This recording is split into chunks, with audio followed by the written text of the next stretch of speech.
She was born into a world without color, without light, and without faces. Her name was Ayla, and since the moment she entered this world she had never seen it.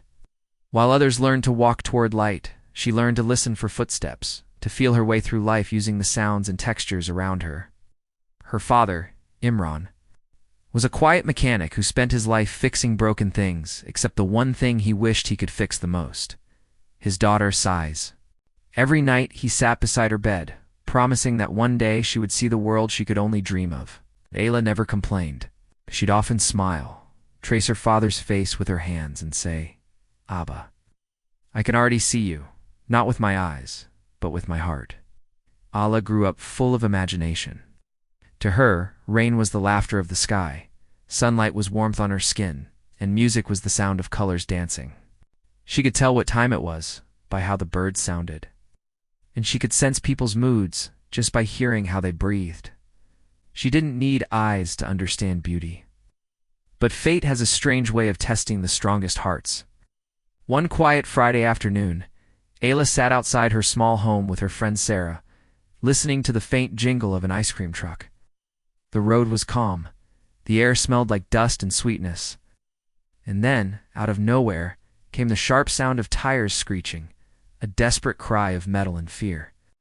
Before Sarah could react, a speeding car swerved off the road and struck Ayla. Everything that followed was chaos. Screams, sirens, flashing lights. The driver didn't stop. He vanished into the distance, leaving behind a broken little girl and a father who fell to his knees in disbelief. Ayla was rushed to the hospital, her body shattered, her life hanging in the balance. The doctors worked all night.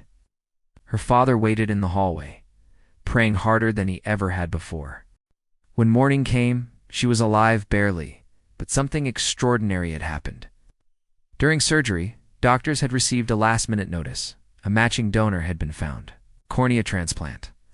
It was a 1 in a million chance, a miracle in the middle of tragedy.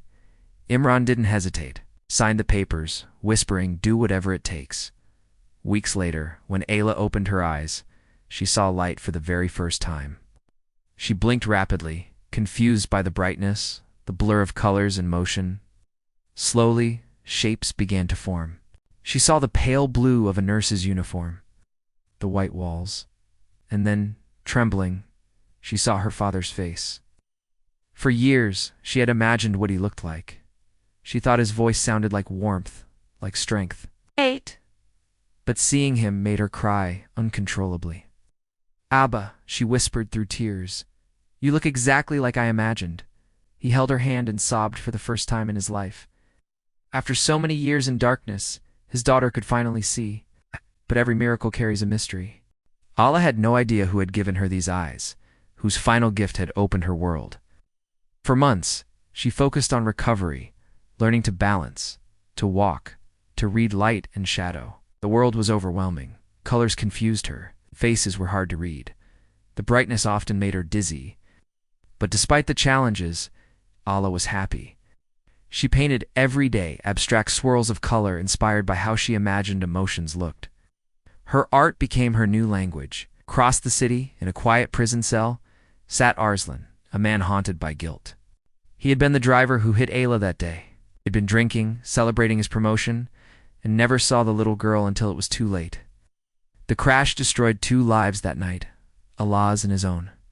When he found out that his younger brother, Rayan, had been in another accident that same night and had died, he turned himself in to the police. He couldn't bear the weight of it. But weeks later, when he was informed that Rayan's organs had been donated and that a blind girl had received his brother's eyes, the same girl he had hit Arslan's soul, cracked open, the irony was unbearable. His mistake had caused her suffering, but his brother's final act had given her sight. Meanwhile, Ayla's paintings began attracting attention. Local newspapers called her the blind girl who sees through art. Her story touched people, the idea that someone who had never seen could express the world more beautifully than most who did. At her first gallery exhibition, people lined up to meet her. She smiled shyly, still adjusting to being recognized. And then, amid the crowd, an older woman approached her, eyes wet, voice trembling. "My son," she said softly, "was your donor. He's the reason you can see." The room went silent. Allah froze, staring at the woman. Who was he? She whispered. The woman told her everything. His name, Rayan, his age, and how he had died. She also told her the hardest truth, that Rayan's brother Arslan had been the one behind the wheel that day. Ayla's mind went blank. The world that had just opened up suddenly dimmed again. The man who had taken her sight away had unknowingly given it back. Allah couldn't sleep for nights. She looked in the mirror, staring at her eyes, his eyes, and wondered how she should feel. Anger? Gratitude? Both? Finally, she decided she needed answers. She needed to see him. With her father's hesitant approval, she visited the prison. When she entered the visiting room, Arslan couldn't look up. He knew who she was the moment she walked in. You shouldn't be here, he muttered. I don't deserve to see you. Allah sat down across from him and said softly, Maybe you don't. But I needed to see the man who changed my life twice. He looked up, tears welling in his eyes. You must hate me, he whispered. Allah shook her head. I did. For a long time I did. But now, every time I look at the world, I realize I'm seeing it through your brother's eyes. How can I hate you when his gift is the reason I can see your face right now? Arslan broke down completely. Years of guilt poured out in that small, cold room. She reached out her hand and pressed it against the glass.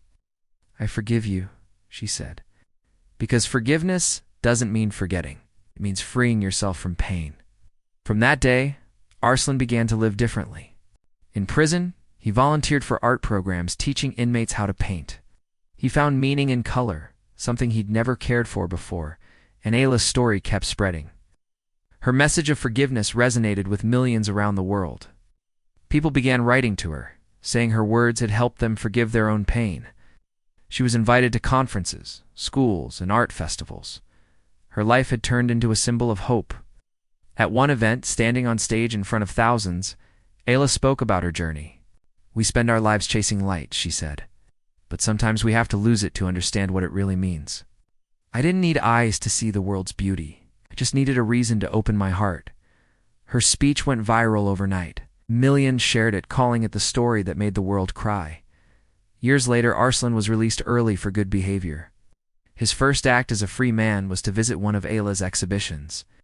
He walked through the hall, surrounded by her paintings, vibrant skies, abstract faces, eyes filled with light. In the center was one massive painting, a pair of eyes staring toward a bright sunrise. Beneath it, a small golden plaque read, "For the man who taught me that even darkness has light." Arslan stood frozen, tears running silently down his face. When Allah appeared beside him, she didn't say a word. She simply smiled, the same soft smile she'd always given her father, and nodded. In that moment, no words were needed. They both understood. Two lives forever linked by tragedy, forgiveness, and the strange miracle of fate. And as they stood there, the light from the setting sun filled the room, soft, warm, golden. Allah closed her eyes, remembering what darkness used to feel like, and whispered, "Maybe the world was always this beautiful. I just needed to see it through someone else's eyes."